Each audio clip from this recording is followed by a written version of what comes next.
Hello, it's time for Combat Patrol Carnage.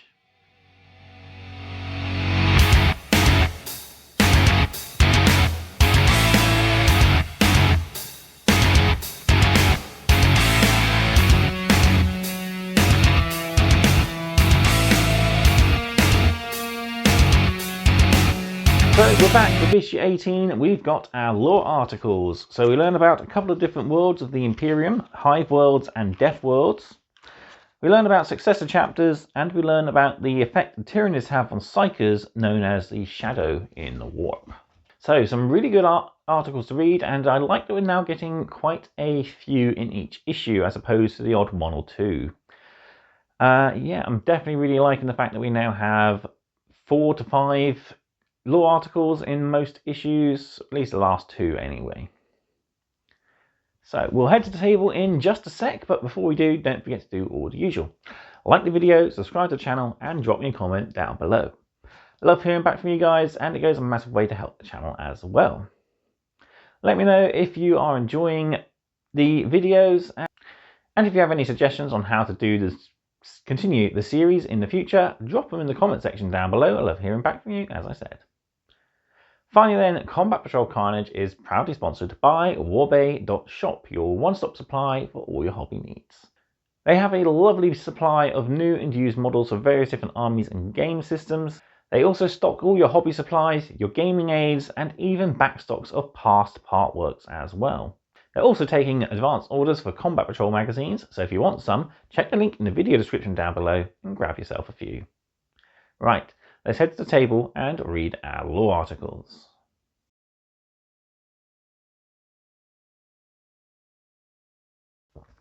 Here we are then, back with issue 18, and here we have the all-consuming claw, our Tyranids unit of termagants ready to join the rest of the horde. So we'll move these off to the side as we will need them in our game next video. But for today, we are here to focus on our lore articles, and again, we've got quite a few. So I'll attempt to go through these as quickly as possible. But yeah, let's adjust the camera and we'll dive straight on in. So opening up the issue past the paint guides and into our first article, which is all about Hive Worlds. The vast majority of the Imperium's population live on Hive Worlds, hellish wastelands that are home to huge hive cities that house billions of workers.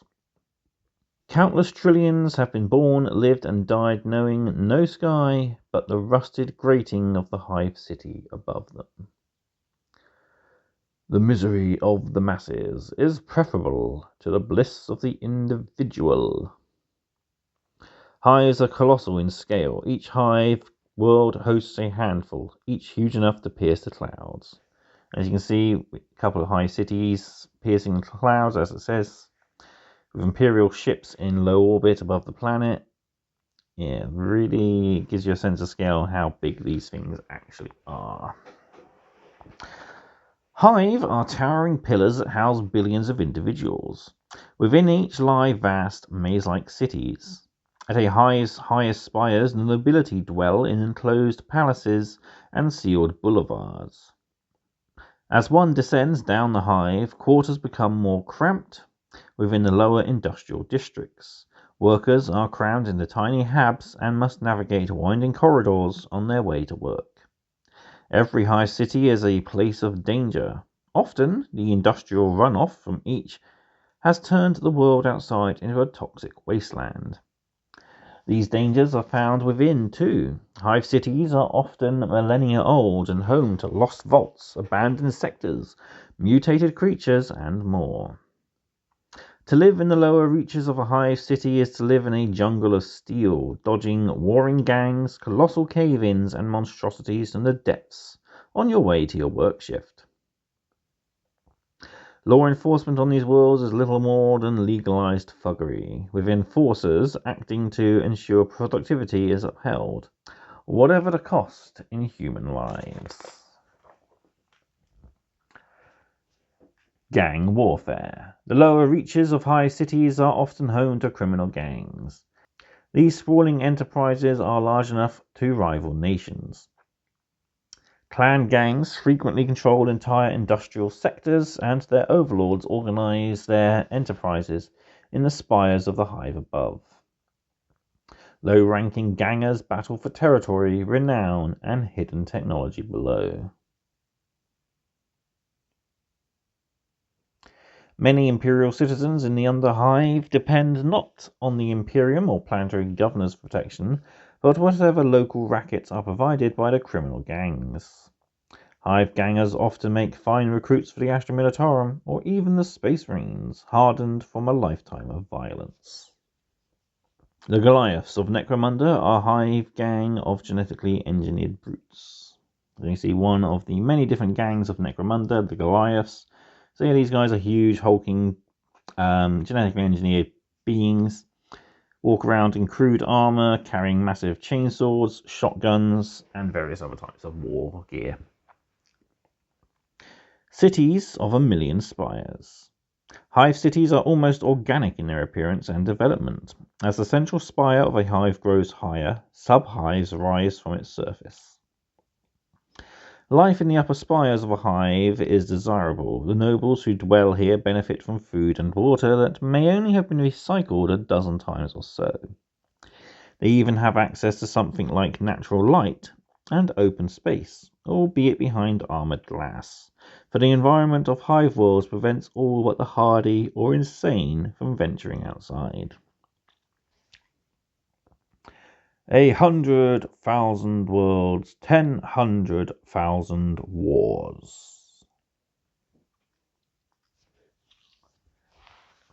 So moving from the vast populated world to the not so populated world, because everything tries to eat you on them. These are the Death Worlds. Some worlds in the Imperium are deadlier than others. Whether as a result of natural disaster, war, or alien invasion, these planets are known as Death Worlds. No natural wealth comes from these planets. Instead, the hardy survivors that dwell on the surface are their most valuable resource. They who are born in hell fear nothing. Death worlds are hellish even by the standards of the Imperium. Survival on these planets requires constant struggle. Every death world is unique, but all are deadly. Catachan, for example, is a planet-wide jungle where almost every creature is some kind of deadly predator, including the plant life. Death worlds, despite their dangers, fill a vital role within the Imperium. The soldiers drawn from these planets are all among the Imperium's best. For them, the front lines are nothing compared to the horrors they must face at home. It is no wonder that many Space Marine chapters are based on Death Worlds. Catachan jungle fighters battle a bloodthirsty demon of corn amid a choking jungle. So you see a couple of the Catachan jungle fighters there, rather Rambo-style sort of guerrilla warfare fighters. Very happy to wield big guns. We see a human carrying a bolt gun the size standard issue for a Space Marine. They're often enhanced bionics, enhanced targeters and such. Yeah, very hardy group they are. Moving on to a couple of the other Death Worlds, we are familiar with Baal, as we've covered it in a previous article. The red deserts of Baal are racked by radiation. Viral and nuclear weapons have scoured the planet, leaving only scattered ruins, clans of scavengers, and the chapter fortress of the Blood Angels Space Marines. For the nomadic clans of Baal, the only hope of leaving their world is to join the Blood Angels. Every year, countless aspirants brave the desert to attempt the Blood Angel trials. Those who succeed will be turned from mutant wretches into demigods of war. On the surface of Baal, the Blood Angels search for worthy aspirants to join their chapter. The Death Worlds are the purest expression of the Imperial ideal. Do we make these worlds more habitable? Do we allow mercy? No. Here the weakness of the spirit are winnowed away. Only the zealous, the hateful, and the mighty may dwell here. To spare them would be to weaken them. Fenris. Fenris is a world of brutal extremes. Freezing mountains and smog-belching volcanoes rise above the world sea, a colossal ocean as home to endless danger. Those few humans that live on Fenris must rely on the ocean for survival. Hunting the huge sea creatures that live there for food, tectonic shifts make long-term settlement impossible. But it is here that the space wolves have made their home. For them, the interclan warfare and daily struggle for survival is a fine source of new space wolf aspirants. During the cold seasons, Fenris is an ice-locked wasteland where only the strong can survive. During the rest of the year, it's also an ice-locked wasteland. So yeah, from a blasted desert wasteland to frozen, uninhabitable tundra, Death Worlds are definitely unique and individualized sort of territories. Moving on, we continue our look at Space Marines with a look at Successor Chapters. The first founding chapters are the progenitors of countless Successor Chapters. New forces of Space Marines created from the gene seed of their predecessors and rooted in the traditions of their forebears. The Black Templars are among the most famed of the Successor Chapters, and one of the deadliest. Creating a new chapter of Space Marines is no small feat. Each Successor Chapter is forged from precious gene seed, harvested from their parent chapter. Some Successor Chapters act as mirrors to their progenitors. The successors of the Ultramarines, for instance, are often thoughtful tacticians who venerate the Codex Astartes. Other Successor Chapters have their own interpretations of doctrine, such as the Flesh Tearers, who embrace the bloodlust that other Blood Angels' successors reject. Many Successor Chapters have unique cultures totally distinct from their forefathers. For some, this is the result of centuries of adaptation to unique homeworlds, such as the Dark Krakens who dwell among the storm-racked seas of the planet Nactis. Others bear the marks of gene modification, the result of tech priests attempting to improve the Emperor's original work. Which is kind of seen as heresy, in a sense. Do not mess with the work of He on Terra. So now we've got a list of some of the Successor Chapters, and if you pay close attention, these are actually in the same order as our first founding chapters from the previous issue, so we can know which ones are derived from which. First up then, the Unnamed. As with all Dark Angel Successor Chapters, the Unnamed are aware of their primogenitor's dark secrets, and have chosen not to take a chapter name out of shame. Very odd for the Dark Angels, a yellow with orange sort of colour scheme, as opposed to the more often black, bone and green that most Dark Angel successors are covered with. Moving on, one of my favourite chapters, the Dark Hunters. The Dark Hunters are grim and resolute warriors who hail from a world shrouded in constant night. They hunt huge war machines as if they were prey beasts.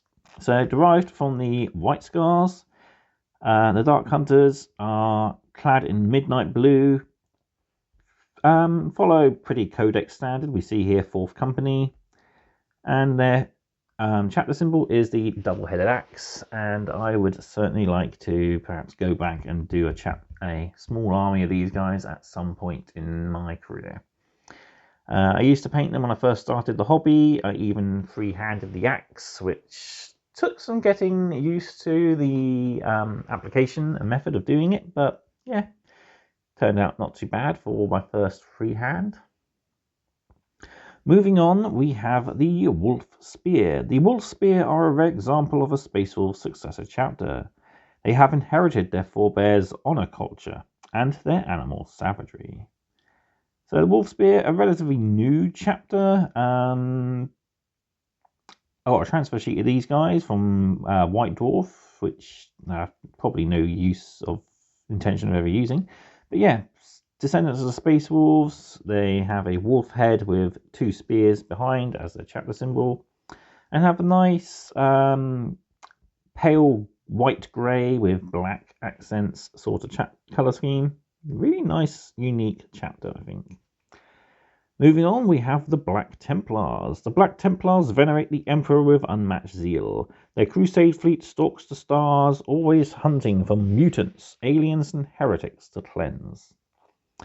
Sons of Dawn, and to a lesser extent his own son Sigismund, who was the first Emperor's champion and the chapter master of the Black Templars. Rather zealous, don't really stick to the Codex Astartes. They have, one record said they had over 10,000 members, and they are a crusading fleet, as it mentions, and they are various different crusades throughout the galaxy. I used to have a Black Templar force back in 7th edition, back when Primaris are kind of newish to the army. I based it off of a lot of songs from my favourite band, Hammerfall. So yeah, it was a really fun little project, and I would really like to maybe revive it at some point, but yeah, it's got a lot of work to do in order to get back to what it used to be. I did a lot of conversion work on units. Moving on to the Flesh Terrors. The Flesh Terrors welcome the bloodthirst that plagues the Blood Angels and their successors, falling on their foe in a berserk rage that is horrifying to behold. So, Sons of the Blood Angels, this chapter master Gabriel Seth, the first Flesh Terror, or well, considered the first Flesh Terror, goes to war with a brutal double-handed chainsword. Yeah, rather nice colour scheme. The dark red and the black really complement each other nicely. Moving on, we have the Sons of Medusa. The Sons of Medusa were founded when a great schism racked the Iron Hands. The Sons of Medusa were founded by those who left the original chapter. So yeah, taking their home planet name Medusa as their chapter name, and wearing a not very Iron Handsy colour scheme in the form of a green colour scheme with white helms. Really, yeah, very nice chapter. I've seen quite a few people paint these as an army, and they are quite nice. Silver Templars. The Silver Templars are warrior smiths. They are known for honouring their chosen weapons as Space Marines of other chapters honour their battle brothers. So as we know, we've been reading about these guys in short stories. So yeah, silver, black, and yellow make up their colour scheme. They honour their weapons just as much as other Space Marines would honour the battle brothers. And yeah, can't wait to continue Sergeant Askerton's story in the next issue. Dark Krakens. The Dark Krakens are masters of undersea warfare. They train by hunting colossal sea monsters on the ocean floor of their homeworld Nactis. So descendants of the Salamanders, oddly enough, so from fire into water. So these guys are, yeah, pretty much water warriors, primarily black armour with yellow, purple on their arms and shoulder pads, and obviously a kraken for their chapter symbol.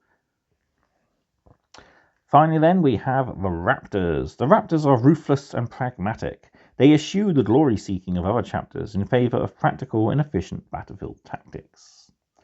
Descendants then of the Raven Guard, they kind of follow their parent chapter's ideals of war. They're very utilitarian. They tend to eschew a lot of heraldry and markings in order to make space for extra equipment.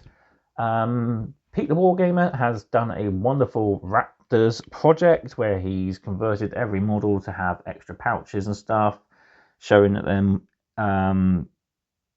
very practical and sort of guerrilla tactical sort of warfare. Yeah, nice dark camo green with the eagle head of the chapter symbol. Yeah, a rather cool chapter, I think, anyway. So there we have it. That's our successor chapters. And moving on then, we have one more article to read. This is The Shadow in the Warp. The mere psychic presence of the hive mind is horrifying to behold. To those sensitive to the warp, the coming of a Tyranid hive fleet is a nightmare. A vast shadow in the warp that stifles out psychic communication and strikes fear into the hearts of psychers. Yeah, this is shown very well in episode 2 of the Tithes, where we see a Custody and a Sister of Silence collect a tithe of psychers from a planet where the Tyranids are drawing in on, and when the vault where the psychers are held is opened, the scream of the Tyranids can be felt through the air as it comes into the psychically protected vault, and we see the psychers react. They start screaming, saying they're hearing a horrible voice and stuff. Really, really cool. So yeah, moving on. Almost all creatures in the 41st millennium leave some kind of resonance in the warp, a dimension forged from the dreams and desires of mortals, which is the source of psychic powers used by individuals such as librarians. The Tyranids are no exception. Indeed, the entire Tyranid swarm is coordinated by psychic impulses. However, such is the vast psychic weight of the hive mind that their presence in the warp is like no other living creature.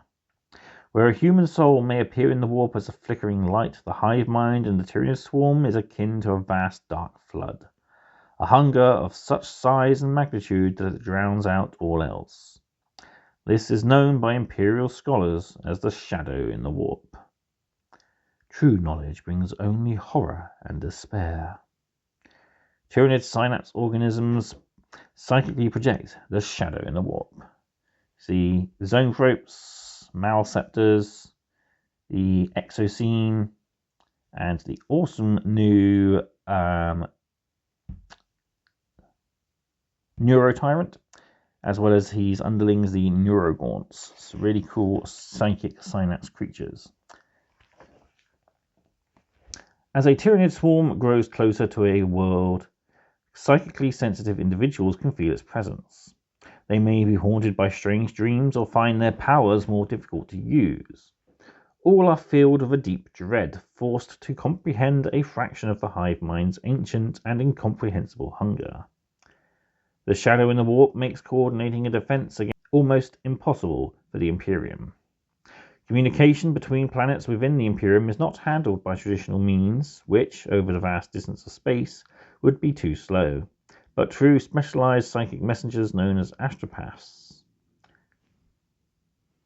Astropaths can communicate with others of their kind across light years of space almost instantaneously. However, under the shadow of the warp, sending these messages is nigh impossible. The shadow in the warp also disrupts warp travel. Vessels attempting to translate into real space in the vicinity of a Tyranid hive fleet find doing so difficult.